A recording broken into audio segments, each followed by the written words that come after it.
ये तीनों क्वेश्चन उतार लिए आप तीनों ने, तीनों उतार लिए, देख लिया। चलो ये तीनों भी उतार जल्दी से, और इसमें भी क्वेश्चन लिखो। अभी मैं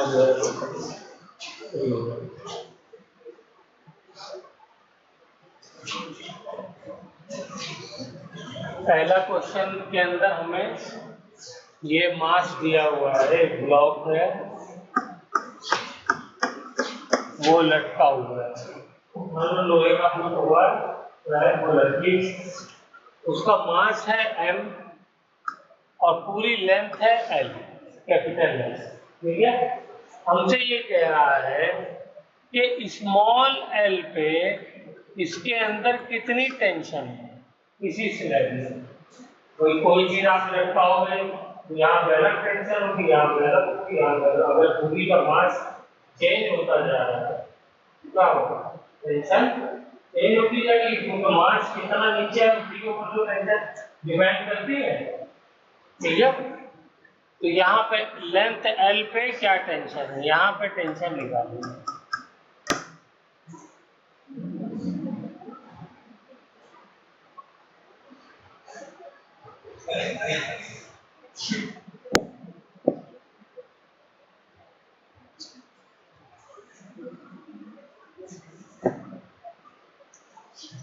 क्वेश्चन नंबर 5, देख के आपको सिस्टम समझ में आ ही रहा होगा। ये पुली है और ये कोई सरफेस है, उस पे क्या है पुली कोने पे बंधी हुई है, मान लीजिए ये है टेबल, उसके कोने पर पुली बंधी है और उससे एक मास रस्सी से लटका हुआ और एक इधर बंधा हुआ, समझ में आ रहा है?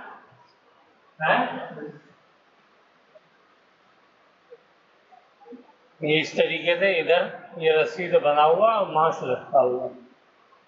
हमसे क्या कह रहा है, टेंशन स्ट्रिंग में क्या होगी और नॉर्मल ऑन पुली। ये जो पुली है इसके ऊपर क्या नॉर्मल लग रहा है, ये दो चीजें इसमें पूछे हैं। तो नॉर्मल ऑन पुली निकालेंगे तो टेंशन को अपने आप निकालेंगे, बेसिकली क्वेश्चन में नॉर्मल निकालेंगे।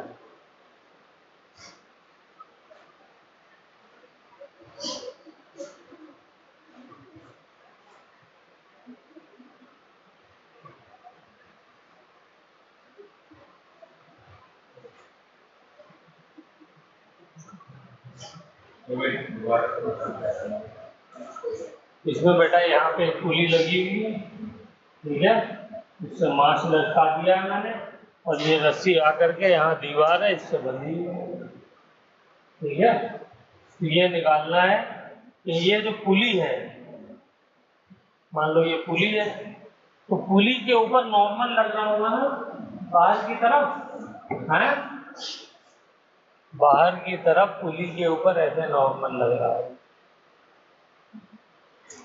वो नॉर्मल हो जाएगा,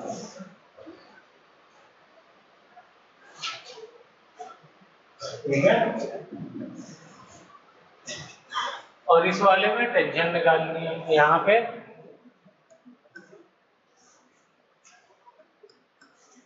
इसमें कितनी स्ट्रिंग है,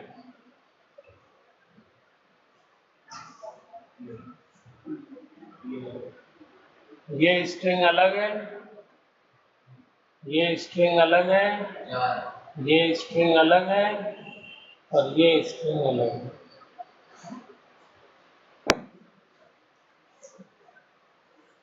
वन टू थ्री फोर, चार स्ट्रिंग। तो ये मान लीजिए P1 है, ये P2 है, ये P3 है और ये P4 है, चार प्लेट।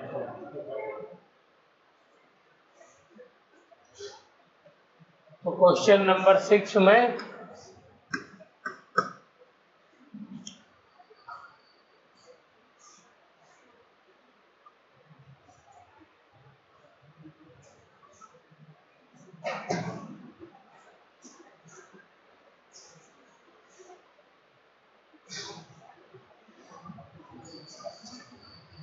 ये 4 टेंशन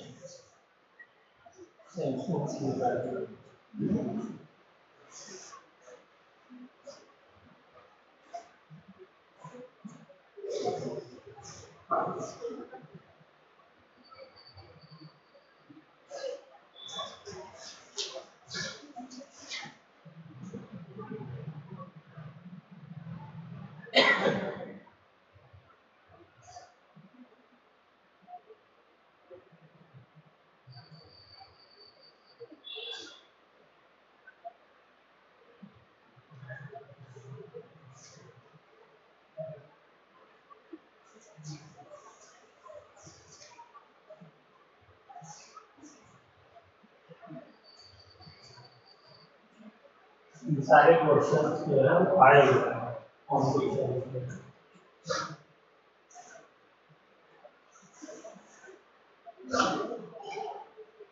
और सब में वही कॉन्सेप्ट है।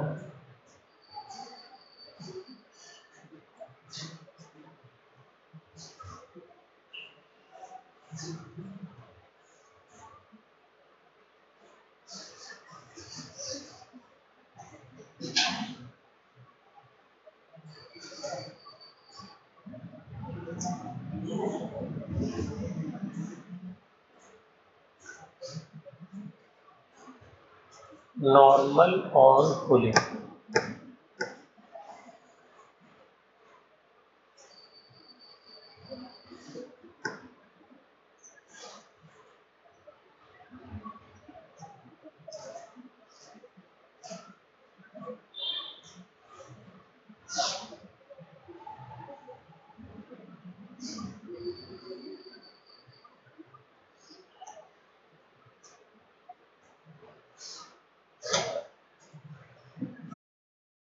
जरूरत है। चलिए कोई बात नहीं, आप लोग खुद से ट्राई करिएगा। अब इसमें आ जाइए, इसमें तो कुछ भी नहीं करना है।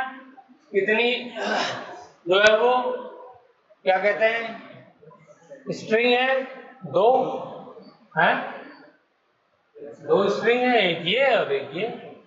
एंगल भी बनना है तो क्या करना होगा, इसको टेंशन T1 मान लीजिए, इसको T2, तो उसका क्या करना है, टेंशन निकालनी है, तो इसका रिजोल्यूशन कर दीजिए। करिए रिजोल्यूशन जल्दी से, देखूं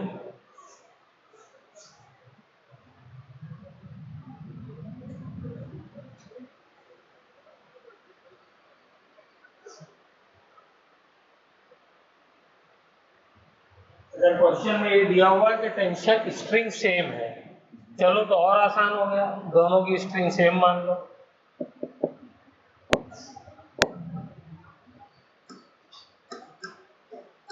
सेम स्ट्रिंग अगर डिफरेंट होगी तो डिफरेंट, अलग टेंशन होगी, सेम है तो सेम होगी। एक ही दर्शी है, एक अगर आगे जो है क्वेश्चन वो डिफरेंट वाला है। इसका रिजोल्यूशन कर लिया,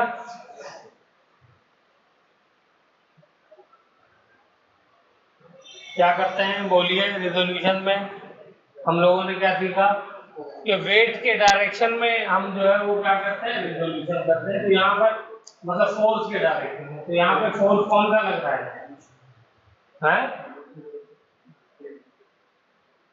इसकी वजह से वेट लग रहा है ना नीचे, तो ये टेन जी नीचे लग रहा है।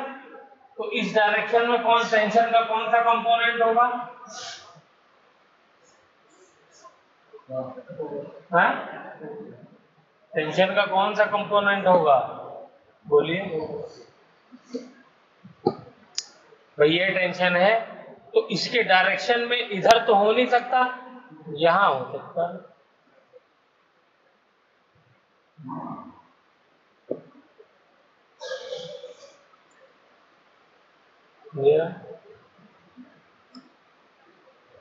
ठीक है ना, तो एक तो ये हो गया। तो अब ये एंगल, तो दूसरा कंपोनेंट क्या होगा इसके परपेंडिकुलर, ये रहा परपेंडिकुलर, इस वाली टेंशन का इधर परपेंडिकुलर। अच्छा इसका ये वाला कंपोनेंट दोनों का इसी डायरेक्शन में जाएगा टेंशन का। बोलो अब इसमें एंगल बताओ कौन सा क्या होगा। ये क्वेश्चन एंगल के हिसाब से किया।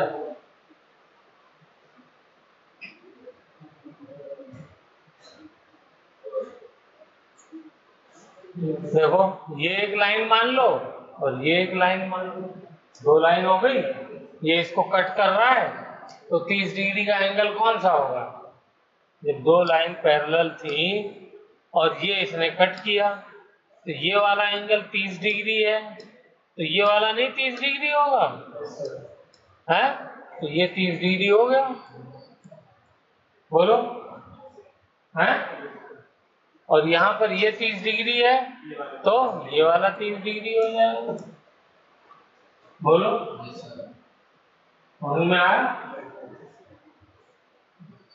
तो ये क्या हो जाएगा, ये हो जाएगा t cos 30 और ये वाला भी क्या हो जाएगा t cos 30 और ऊपर वाले क्या हो जाएंगे t sin 30। इसका भी t sin 30 और इसका भी t sin 30।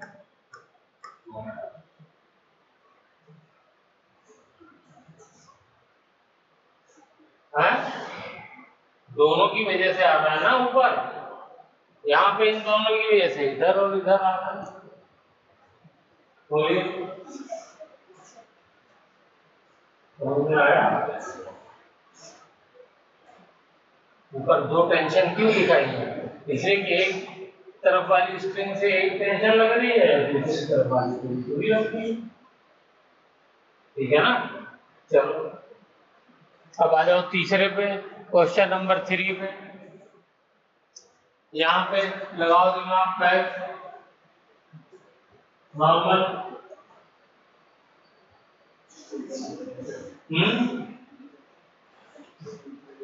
अच्छा ये बताओ अगर ये मास 20 kg का, इधर देखिए 20 kg का मास अगर एज इट इज रखा होता, कोई मास नहीं पता होता, तो नॉर्मल जो है वो सेम होता जैसे अब रखा हुआ है। मतलब मास नहीं बना और मास एक भाग दिया है मैंने, लटका दिया बात करके, दोनों केस में नॉर्मल सेम होगा। बोलिए बोलिए दोनों फैक्ट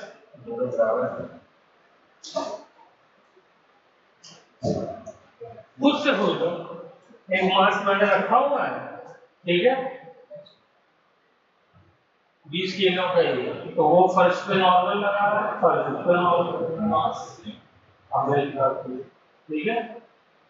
अब मैंने क्या किया कि इसमें 50 न्यूटन का ऊपर की तरफ फोर्स लगा दिया रस्सी बांध कर, तो क्या आप अर्थ उसके ऊपर नॉर्मल वही लगा रही होगी पुराना वाला।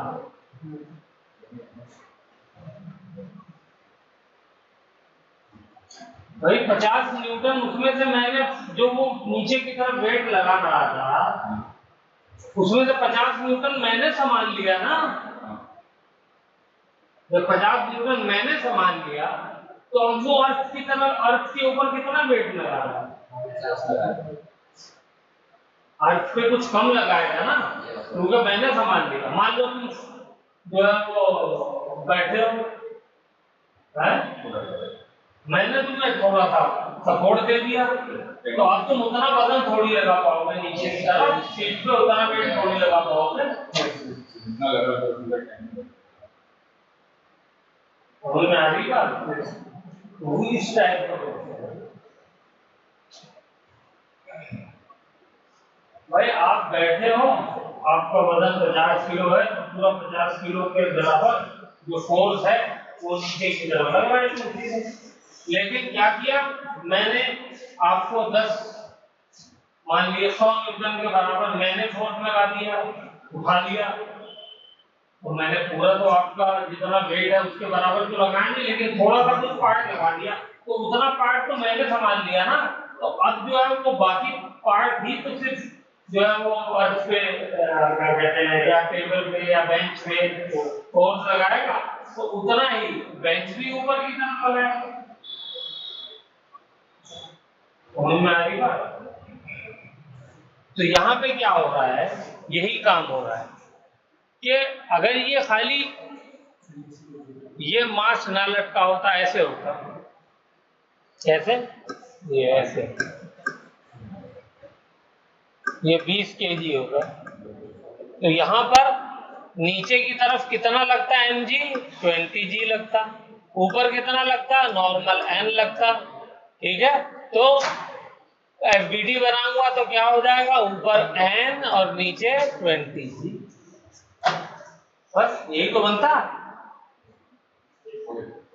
तो ये नॉर्मल इज इक्वल टू क्या हो जाता, 20g हो जाता, ओके। लेकिन अब इसका FBD सोचो, इसके अंदर क्या हो रहा है, इसके अंदर नॉर्मल लग रहा है और नीचे 20g लग रहा है, और क्या लग रहा है, ऊपर से टेंशन भी तो लग रही है, वहां थोड़ी टेंशन लग रही है।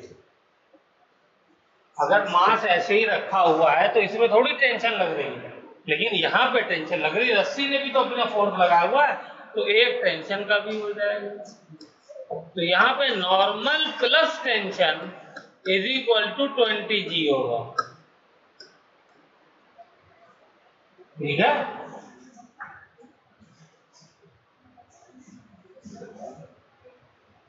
हो गया।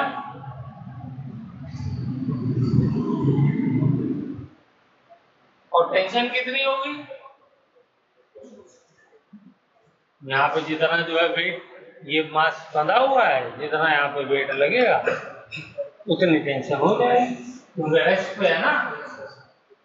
तो ये हो जाएगा 5g, और ये इस वाले मास का FBD बनाओ, इस वाले का, नीचे 5g, ऊपर टेंशन, बस दो फोर्स लग रहे, tension is equal to 5g, answer आ गया।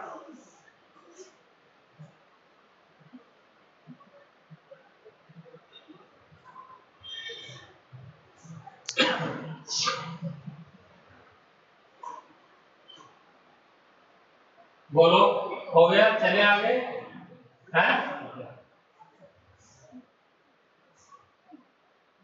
चलिए इसमें निकालिए,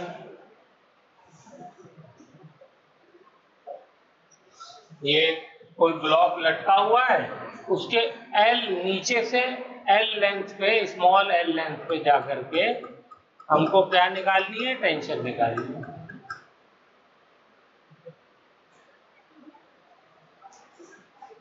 तो टेंशन किसी भी स्ट्रिंग हो, चाहे ब्लॉक हो, चाहे कुछ भी हो, उसमें किसकी वजह से टेंशन है,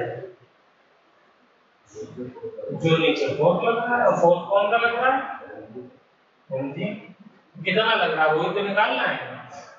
बोलो, नीचे फोर्स कितना लग रहा है, mg तो लग रहा है, लेकिन कौन सा वाला mg लग रहा है, ये mg, कैपिटल mg या कुछ और,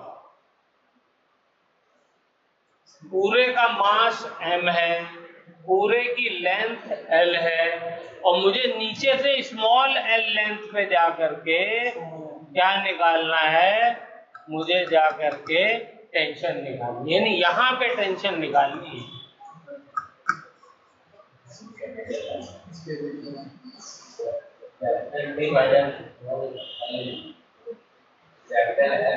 चलिए देखिए, यहाँ पे जो टेंशन डेवलप होगी वो तो इस वाले मास से डेवलप होगी ना, जो नीचे मास लटका हुआ है, ऊपर वाले की वजह थोड़ी टेंशन डेवलप होगी। बोलिए, जितना मास लटका, आधा तो मैंने नहीं कहा, जितनी लेंथ का मास नीचे लटका हुआ है उतने ही मास का तो वेट नीचे है, और उसी वेट की वजह से नीचे फोर्स लगा है। बोलिए, ठीक है ना। तो अब प्रॉब्लम यहाँ पे ये है कि ये मास जो है, ये जो लेंथ है, इसका मास कितना है, पूरे का मास तो कैपिटल M है, तो इसका मास कितना है, तो ये मैंने कहा कि एक स्ट्रिप की तरह है, पट्टी की तरह लोहे की बनी है, ठीक है। तो ऐसे केस में हम क्या करते हैं, डेंसिटी निकाल लेते हैं। तो यहाँ पे हम लोग निकालेंगे लीनियर मास डेंसिटी, जिसको लैम्डा से रिप्रेजेंट करते हैं। क्या नाम है इसका, नाम लिखिए, लीनियर मास डेंसिटी क्या होती है? Mass upon length.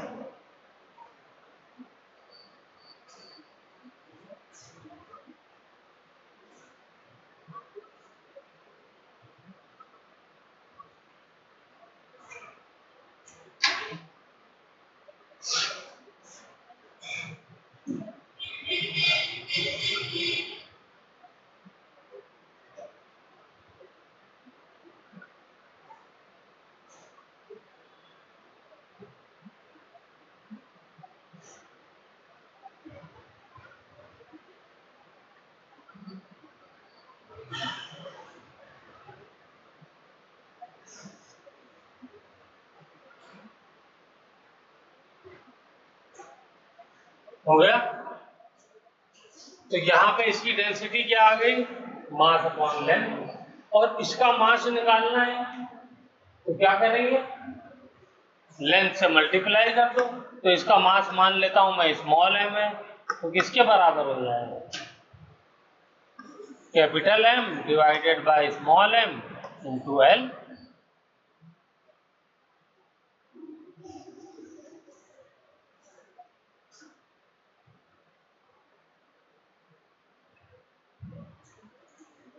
डेंसिटी क्या है? मास पर यूनिट लेंथ। एक यूनिट लेंथ की डेंसिटी 1 मीटर है, उसकी क्यू डेंसिटी है, ठीक है? और जो भी 1 मीटर का मास है, उस मास को आपने क्या किया? 1 मीटर लंबाई से डिवाइड कर दिया, ठीक है? ये आगे भी बहुत काम आने वाला है, ये इंपॉर्टेंट है। ऐसे ही एरिया डेंसिटी होती है। एरिया डेंसिटी में क्या करते हैं? एरिया से डिवाइड करते हैं। वॉल्यूम, हमने आज तक जो डेंसिटी पढ़ी है वो कौन सी पढ़ी है? वॉल्यूम वाली पढ़ी है। वॉल्यूम में क्या होता है? Mass upon volume. ये वाला फॉर्मूला हमने पढ़ा है डेंसिटी का, क्या? Mass upon volume. ये वाला हमने खाली पढ़ा है। ये वाला फॉर्मूला जो है वो अब यूज होना शुरू हुआ है। अगर लंबाई में कोई चीज लेंथ है, मान लीजिए वायर है, ठीक है? तो उस वायर की खाली लेंथ है, वॉल्यूम या एरिया नहीं है, तो हमें क्या लेना पड़ेगा? वहां पे लीनियर डेंसिटी लेनी, ठीक है? तो हर यूनिट लेंथ की कितनी हो जाएगी? कितना मास हो जाएगा? m upon L. तो एल लेंथ का मास कितना हो जाएगा? m upon L into L, ठीक है? अब ये वाला जो मास है, इस मास की वजह से कितना वेट नीचे लग रहा है? बोलिए। m capital M upon L into L. ये तो हो गया मास, ठीक है? इंटू जी। भाई नीचे वाले टुकड़े का मास जो है वो क्या है? m upon capital L into L. इसको चाहे आप ऐसे लिख लीजिए, एम जी। तो यहाँ कोई स्मॉल एम ही तो निकाला है हमने। कोई डाउट हो तो इसमें पूछिए। अब ये जो मास नीचे लटका हुआ है, यही तो यहाँ पे टेंशन बना रहा है, खींच रहा है, तो इसी की वजह से टेंशन हो रही है। अगर मैं यही टेंशन यहाँ पे निकालता तो लेंथ कम हो गई, तो टेंशन कम हो जाएगी। ऊपर निकालूंगा तो यहाँ पे टेंशन और ज्यादा हो जाएगी। सबसे ज्यादा टेंशन यहाँ पर होगी, क्योंकि यहाँ पे तो पूरा ही मास हो जाएगा नीचे की तरफ। यहाँ वाली टेंशन कितनी होगी? यहाँ पे पूरा मास है और टू जी, तो इसके बराबर टेंशन हो जाएगी। यहाँ पे किसके बराबर होगी? इसके बराबर टेंशन हो जाएगी। समझ में आया? तो इस तरीके का कोई भी क्वेश्चन आएगा कर लेंगे। ये सब सैंपल क्वेश्चन हैं। चलिए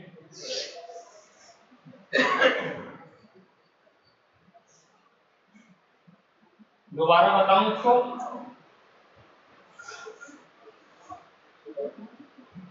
है दोबारा बताऊं?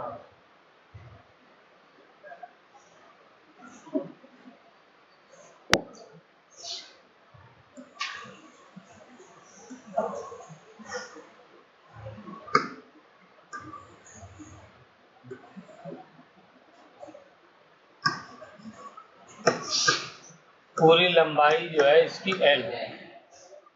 कहीं पर भी टेंशन निकालनी हो, यहाँ पे निकालनी हो, यहाँ पे कहीं पर भी निकालनी हो, तो जो टेंशन होगी वो किसके बराबर होगी? वो जो नीचे इसमें वजन लटक रहा है, जितना मास यहाँ पे लटक रहा है, उसी के बराबर ही तो टेंशन बनाएगा वहां पे। अगर यहाँ पे निकालोगे तो यहाँ पे ये वाला पूरा का पूरा मास ये जो नीचे की तरफ वो टेंशन बनाएगा। अब हमें निकालना आना चाहिए नीचे वाला मास। तो नीचे वाला मास निकालने का तरीका क्या है, आपको याद कर लेना है कि हमें linear density mass upon total length, ये होती है डेंसिटी निकालने का तरीका, लीनियर डेंसिटी। ठीक है।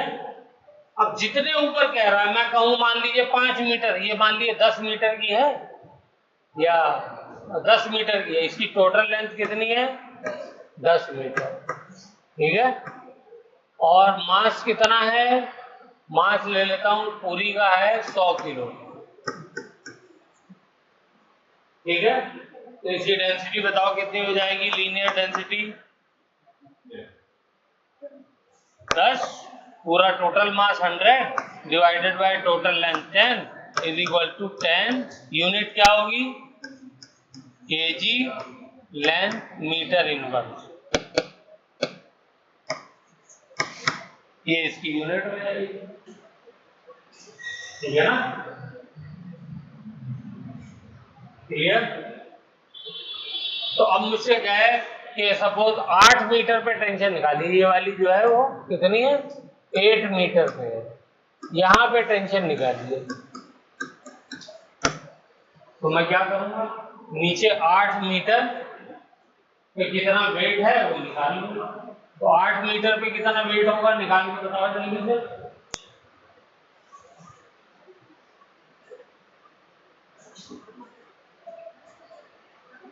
जहां पे नीचे से 8 मीटर पूरा हो रहा है, वहां पे कितना वेट हो जाएगा?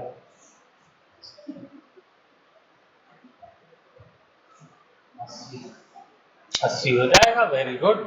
क्या करेंगे? Mass is equal to lambda into length.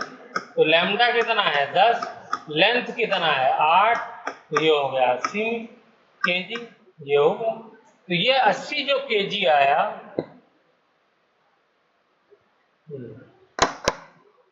जो ये 80 केजी आ गया, ठीक है ना? इस 80 केजी का नीचे की तरफ वेट लग रहा है। कितना लग रहा है? 80 जी। इसी की वजह से तो यहाँ पे टेंशन डेवलप हो रही है। तो ये टेंशन क्या हो जाएगी? Tension will be equal to 80 g, यानी 800 न्यूटन।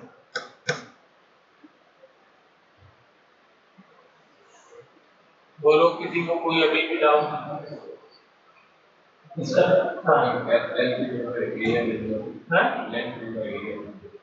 एरिया देगा तो फिर आपको जो फॉर्मूला यूज होगा वो sigma is equal to mass upon area.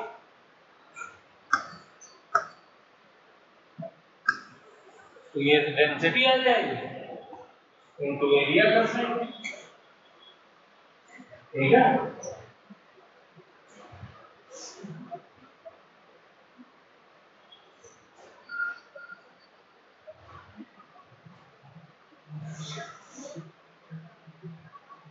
वहां पे आपको एरिया निकालना होगा और एरिया से डेंसिटी को मल्टीप्लाई करना होगा। वहां पे आपको लंबाई भी दी होगी, चौड़ाई भी दी होगी।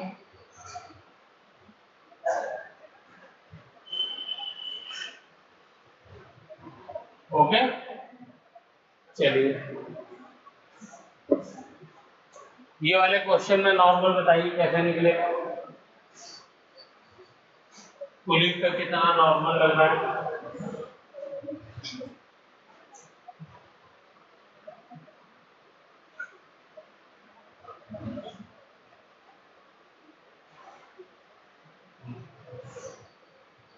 ये मेरी पुली यहाँ पे लगी हुई है। ठीक है। इसमें नॉर्मल लग क्यों रहा है? ये बताओ।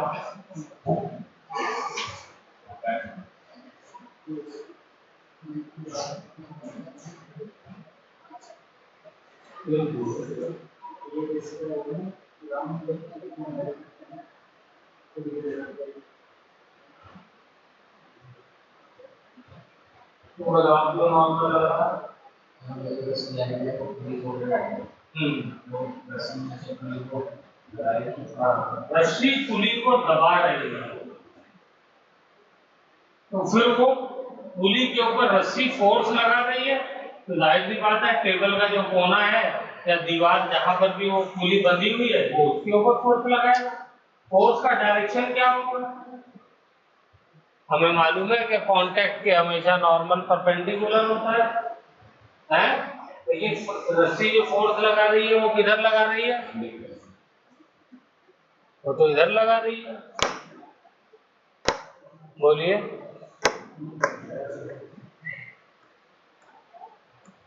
ये है रस्सी सेम है तो टेंशन सेम होगी।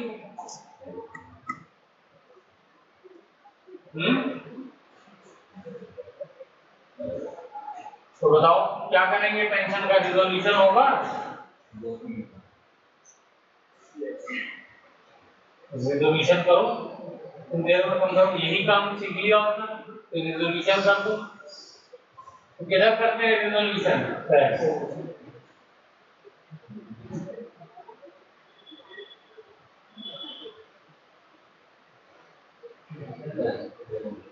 जिधर पहले से कोई एग्जिस्टिंग फोर्स होगा उसी तरफ करेंगे ना। तो यहाँ पे एक टेंशन है उसका हमको रिजोल्यूशन करना है, तो किसके डायरेक्शन में करेंगे?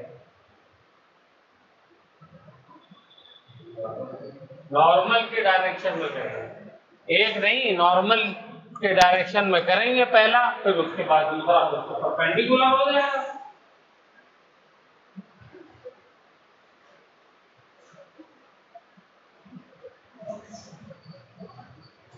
करो।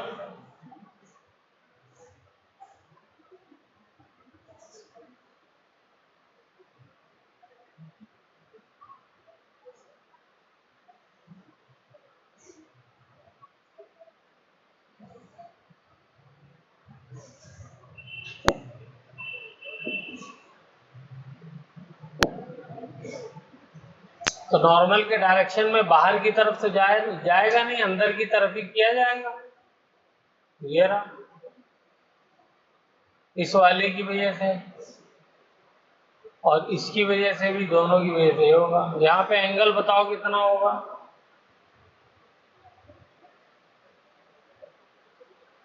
एंगल चाहिए होगा ना, दूसरा इसके परपेंडिकुलर करेंगे तो परपेंडिकुलर कहाँ जाएगा?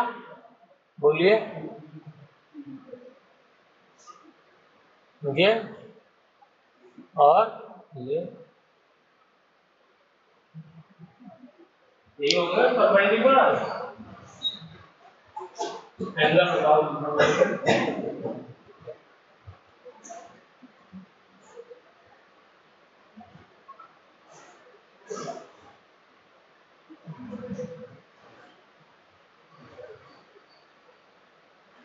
हाँ देखो, जब भी कोई वेक्टर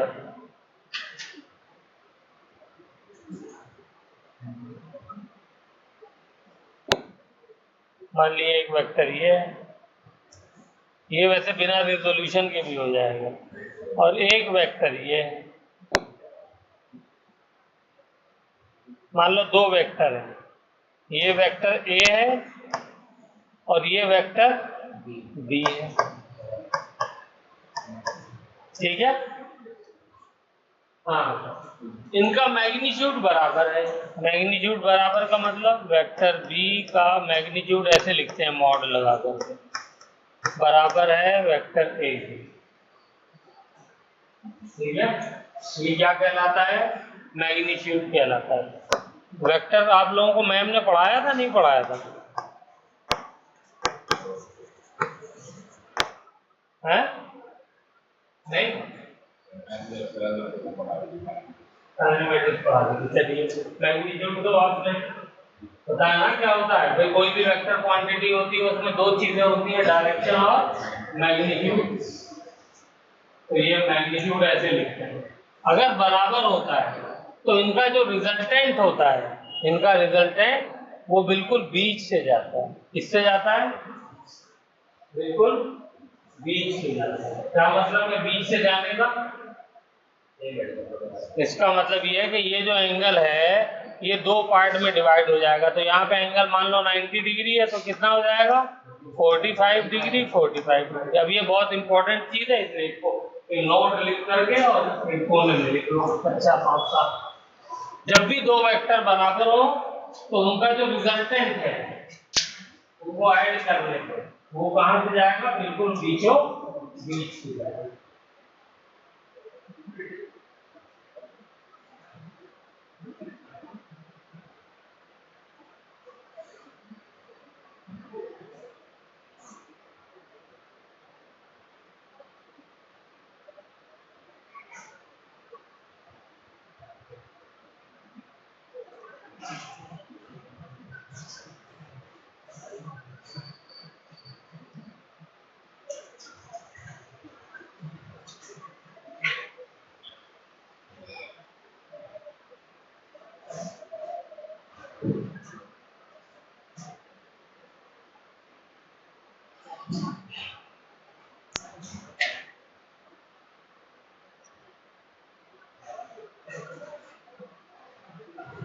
तो यहां पर भी क्या होगा?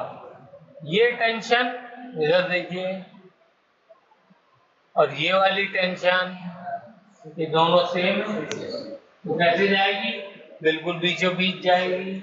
बीचों बीच जाएगी तो ये दोनों कैसे, किस डिग्री पे है? ये एंगल 90 डिग्री पे दोनों टेंशन का नहीं है भाई। एक रस्सी जा रही है यूं और दूसरी जा रही है यूं, तो ये एंगल कितना हो गया? 90 डिग्री हो गया ना। डायग्राम में दिख रहा है? तो एंगल कितना हो जाएगा? ये दोनों का दोनों 45 हो जाएगा। ये भी 45, ये भी 45। हाँ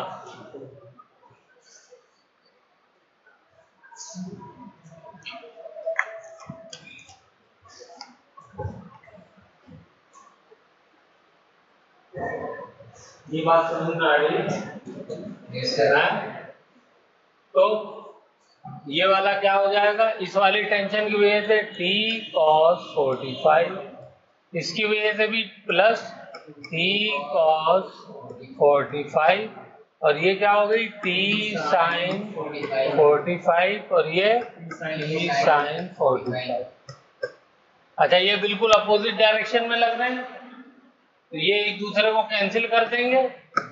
बोलो, एक इधर लग रहा है, एक इधर लग रहा है, तो बिल्कुल एक दूसरे के बराबर भी है, अपोजिट भी है, तो कैंसिल नहीं कर देंगे। तो कौन सा वाला खाली बचेगा? ये वाले बचेंगे जो दोनों एक ही डायरेक्शन में लग रहे हैं। तो क्या हो जाएगी? दोनों की वैल्यू ऐड करके वही तो नॉर्मल के बराबर होगी, तो नॉर्मल बराबर हो जाएगा 2t cos 45। आया समझ में? पक्का? और t कितना है? t वेट के बराबर है। इस वाले मास का एफबीडी बनाओ। ये मास है 10 kg वाला, इसके ऊपर टेंशन लग रही है T, और नीचे क्या लग रहा है? mg। mg मतलब 10g। तो टेंशन इज इक्वल टू क्या हो गया? 100।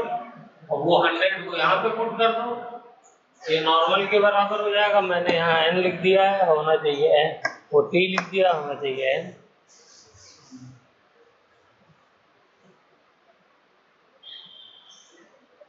बोलो,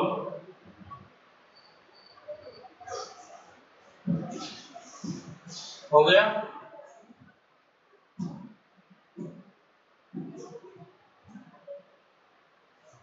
दोबारा तो नहीं बताना इसमें कुछ है?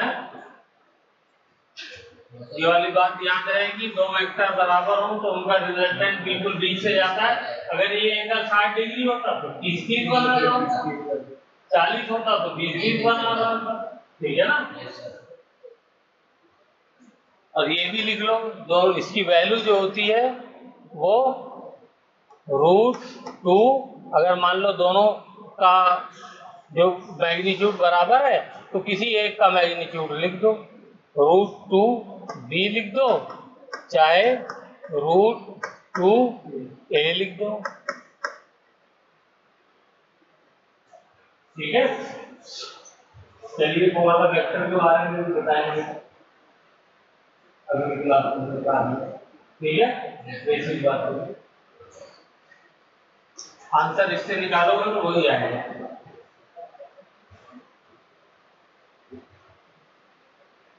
चेक करो, 2 3 और 45 कितना होता है, cos 45। चेक करो अगर cos 45 की वैल्यू कल टेबल बनवाई थी, हाँ कहाँ है,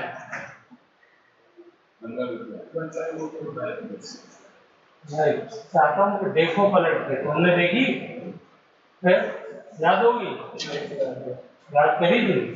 चलो कहाँ है जो कल बनवाई थी, तुमने देखी 1/√2, तो यहाँ पे cos 1/√2 लिखो इंटू 1/√2, तो ये √2 और ये 2, इनको काटोगे, 2 × 1/√2 कितना होगा, ये होता है √2 के बराबर। किसके बराबर होता है, बोलो किसी को इसमें डाउट है, √2 कैसे आया, कोई बता सकता है, तुम बताओ।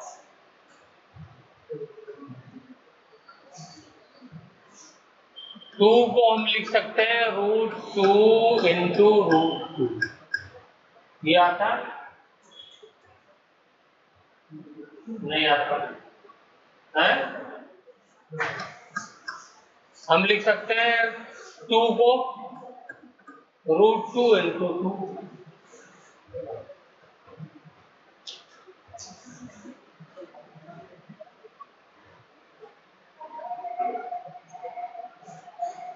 तो यहां से क्या हो जाएगा, ये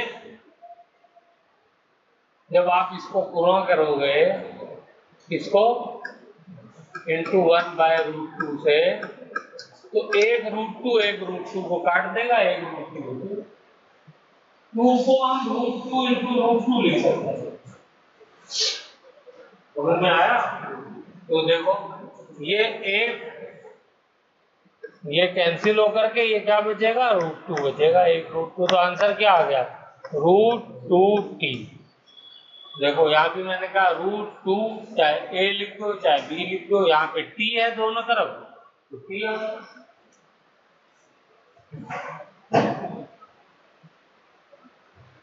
अब ये जो है ये तो बिल्कुल मैथमेटिक्स का बेसिक है, इसके बिना गाड़ी कैसे आगे चलेगी। चलो ये लास्ट क्वेश्चन है, इसको भी कर डाल दो।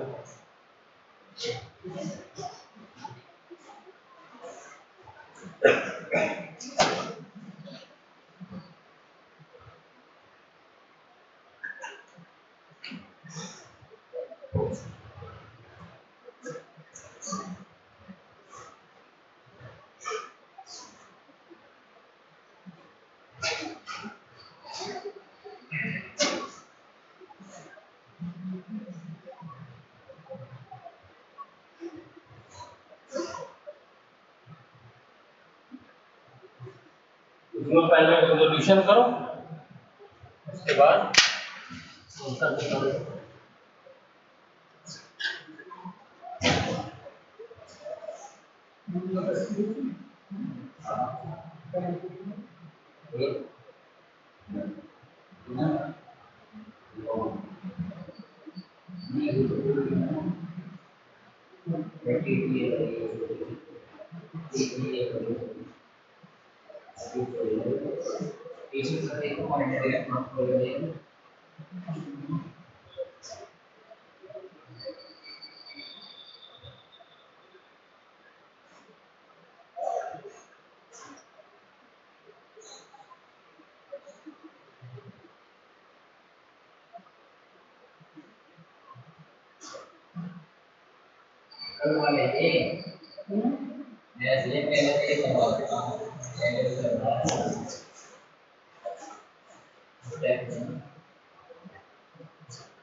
चलिए, हुआ कितने का हमारा हुआ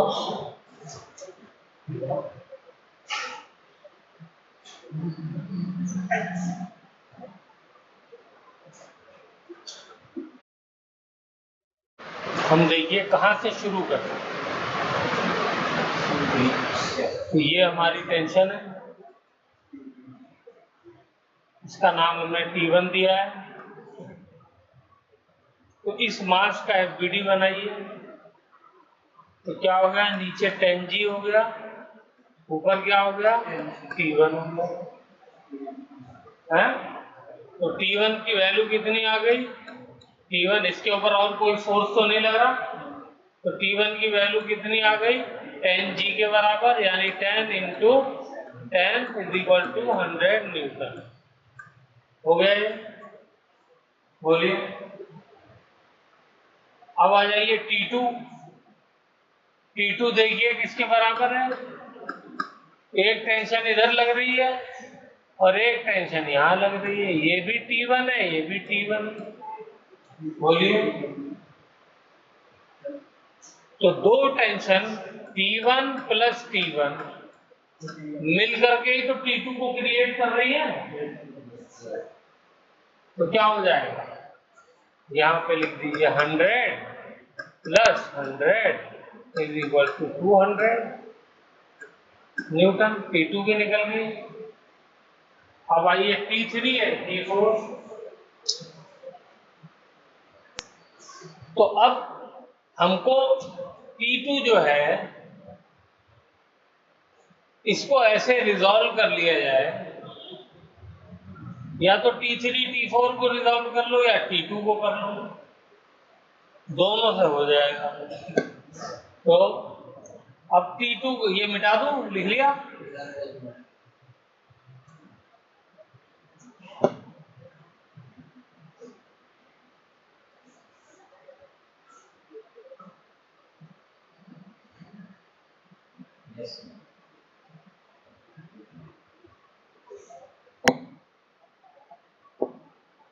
चलिए अब T2 को जरा चेक करते हैं। तो T2 को रिजॉल्व करते हैं,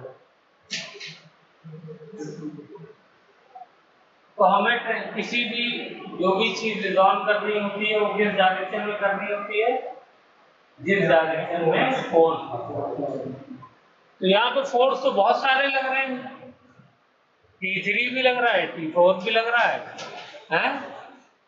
और नीचे की तरफ T1 भी लग रहा है। लेकिन हमको चाहिए क्या, T3 और T4 चाहिए। तो T3 और T4 के डायरेक्शन में हम उसको क्या करेंगे, रिजॉल्व करेंगे।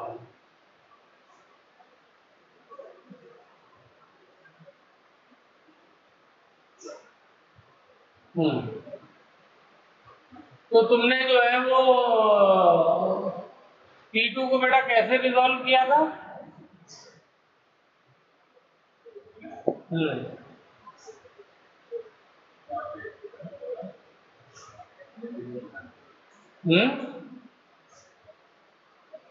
ऐसे ठीक है। तो एंगल कैसे निकाला?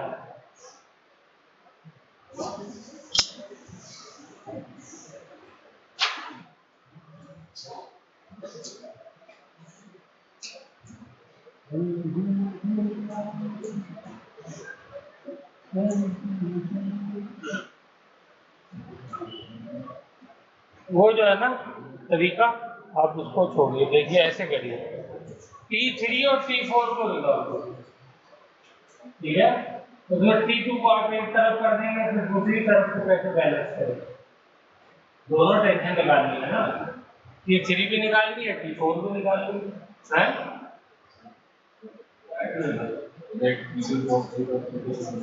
चलो इधर आपने किया, पहली बात तो अब इसका 90 डिग्री किधर जाएगा?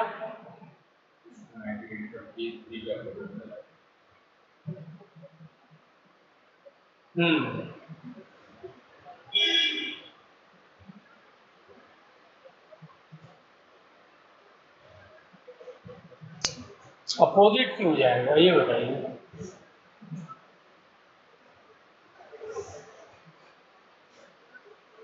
अपोजिट क्यों जाएगा?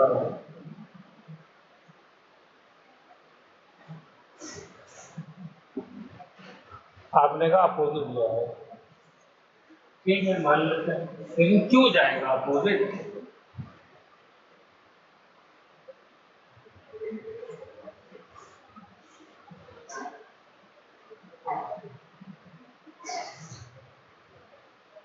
सोचिए, अपोजिट जाना हर हाल में कंपल्सरी है। दोनों 90 डिग्री पे होने चाहिए, नहीं होने चाहिए? और 90 डिग्री पे होने का मतलब क्या हो गया, आप ये लेकर के चल रहे हैं कि ये एंगल 90 डिग्री का है, मैंने तो दिया नहीं ये एंगल 90 डिग्री का, क्यों भाई मैंने दिया है क्या 90 डिग्री का, ठीक है। यहां पर आइए, यही बेटा इसी चीज को क्या कहते हैं कि दिमाग लगा करके एनालाइज करना है। मैंने दिया नहीं, हो सकता है निकल आए, हो सकता है निकल आए, मैं ये नहीं कह रहा हूं, बट एंगल दिया नहीं हुआ है, आपका तुक्का हो अगर ठीक हो गया,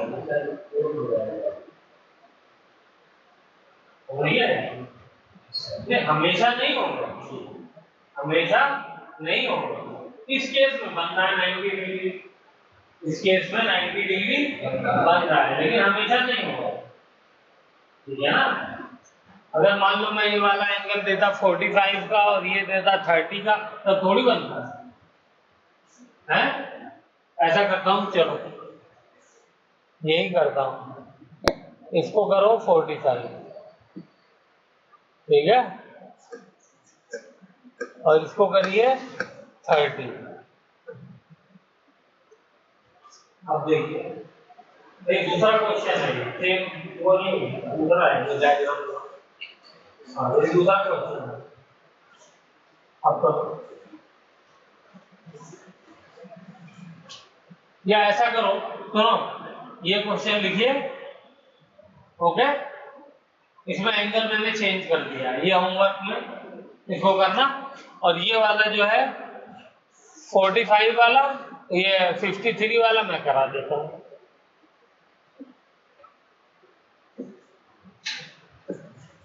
चलो ये 53 वाला मैं करा रहा हूँ।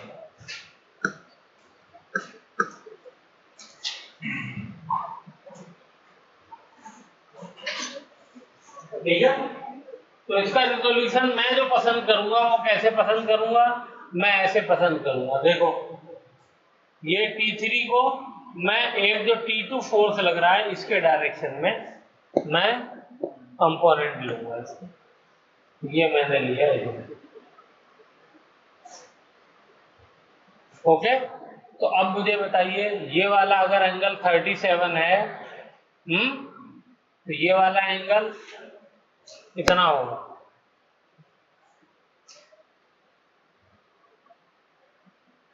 ये वाला एंगल भी 37 होगा। दिमाग लगाओ, होगा नहीं होगा? भाई दो पैरेलल लाइन है, एक ये वाली लाइन है, एक ये वाली लाइन है, और इसको कट कौन कर रहा है? ये कर रहा है। अगर ये एंगल 37 है तो ये वाला 37 होगा। चेक करो, ऐसे ही होगा। वहां दिमाग लगाओ, चेक करो, मैंने सही बनाया। एक लाइन ये है, क्यों लिया ये वाली लाइन? क्योंकि T2 के डायरेक्शन में चाहिए मुझे, तो इसलिए मैंने ये लिया। और दूसरी लाइन जो दीवार है, वो दीवार के साथ ही तो एंगल 37 बन रहा है, तो दीवार ये है, इसके साथ 37 बना रही है, ये रस्सी है मेरी। तो ये वाली जो मैंने लाइन ली है, लाइन ऑफ फोर्स लिया है, तो ये पैरेलल नहीं है इसके, ये 37 हो गया, इंटीरियर एंगल हो गया, नहीं होगा? अब इसे ऐसे ही यहां पे चेक करो, यहां चेक करिए T4 का,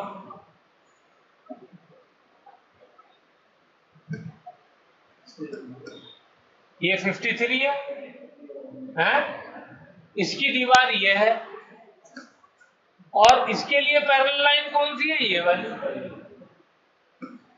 और ये कट कर रहा है, तो ये एंगल हो गया 53।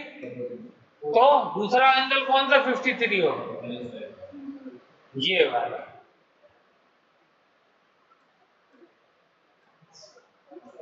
आई बात समझ में?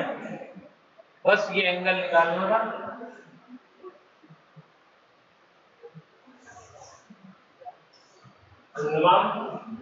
क्लियर हुआ है? बस प्रैक्टिस की बात है, कोई बहुत ज्यादा मुश्किल है। 53 होगा, आप इसको रिजोल्यूशन कर दिए। तो सबसे पहले मैं T3 का कर देता हूं, तो ये वाला क्या हो जाएगा? T3 cos 37, बोलिए, ठीक है, क्योंकि जिधर एंगल होता है उधर कॉस आता है, और इधर वाला क्या हो जाएगा? T3 sin 37 है? बोलो, आगे आगे बैठो, तुम्हारा चेहरा जो है समझ में ही नहीं आ रहा। तुम लोग पूछते हो नहीं, हर चीज में ये सब रहते हो, ये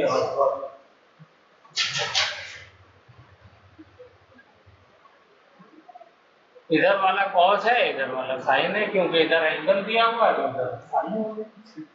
ठीक, तो T3 का रिजोल्यूशन हो गया। अब T4 का कर ले, तो T4 का क्या हो जाएगा? ये वाला, क्योंकि इधर एंगल है तो ये क्या हो जाएगा? T4, हाँ एंगल दिया हुआ है तो cos 53। बोलिए इंतजाम। और साइन किधर आएगा? ऊपर की तरफ साइन आएगा। एक और बना दो एरो, लो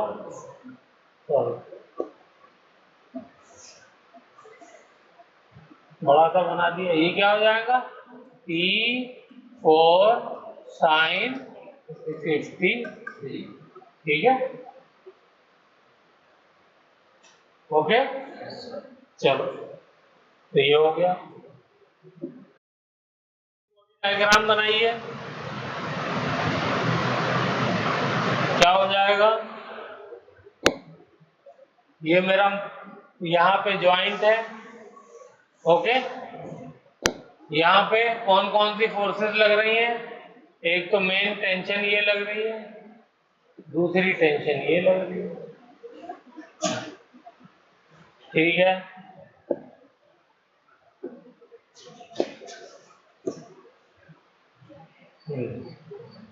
एक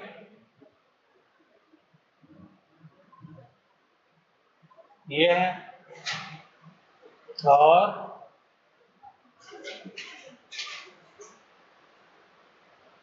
ये है।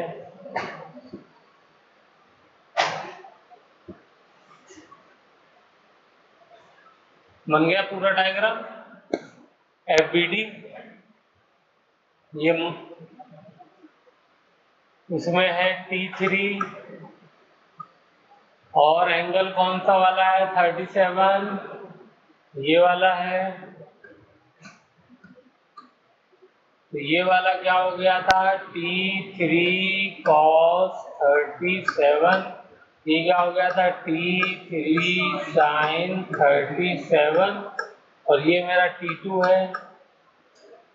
ऊपर वाला ये T4 था, ये वाला एंगल 53 था। तो ये क्या हो गया? T cos 53। और ये क्या हो गया? T4 4 है ना, T4 sin 53। ये पूरा डायग्राम है।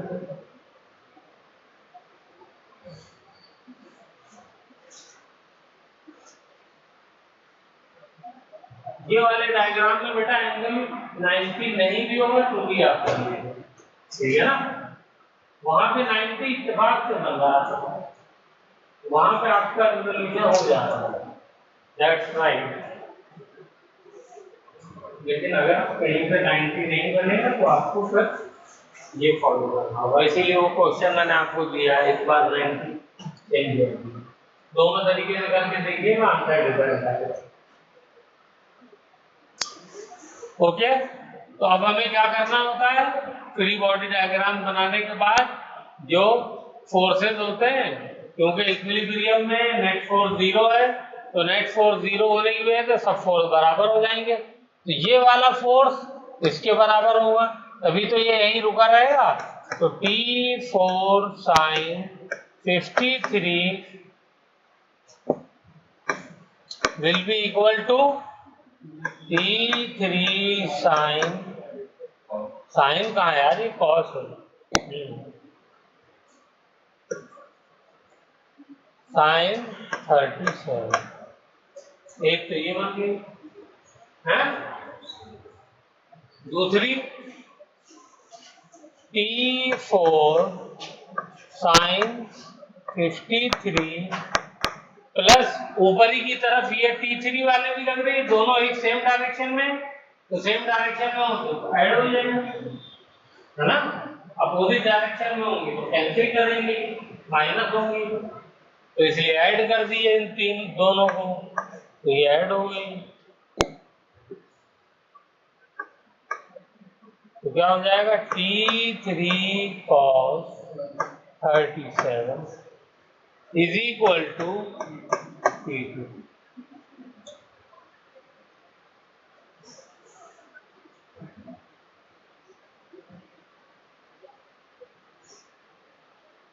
अब इसको सॉल्व करना है, हो गया। चलिए, मैंने तकरीबन 80% सॉल्व कर दिया, फिर कैलकुलेशन रह गई है, आप लोग सारे डायग्राम फिर से बनाइएगा और ट्राई करिए।